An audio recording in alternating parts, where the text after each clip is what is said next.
How to use a sight on a bow. This is a basic 3-pin hunting type sight.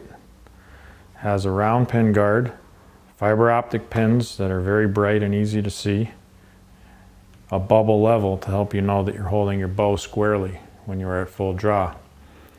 A full sight system on a bow also consists of a rear sight, which is generally called a peep sight. There are a few different styles. To properly use a sight like this, when the bow is pulled back, the shooter will look through this hole, center this round pin guard in that hole, and then choose the appropriate pin for the yardage being shot. Each pin needs to be set for a specific yardage. Typically 20, 30, and 40 yards would be used on a 3-pin sight like this.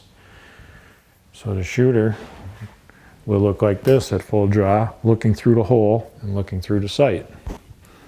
Another type of hunting sight is what we refer to as a single pin movable sight. It has only one pin in the front, and the sight itself moves to set for your yardage. In archery, farther distances, the bow needs to be aimed up a little bit higher for the arrow to reach the target. So the yardage is critical. It helps to know the yardage you are shooting, and then you set your sight once it's calibrated to the appropriate yardage. In this case, it has a tape on the back, so it can be set for 40 or 50 yards.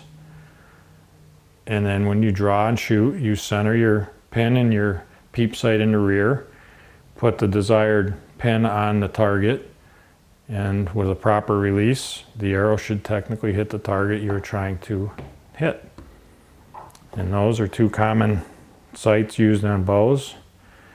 And the proper use of this sight requires the shooter to go to the practice range at a known yardage and set his sight pins at the desired yardage, and then practice to make it work.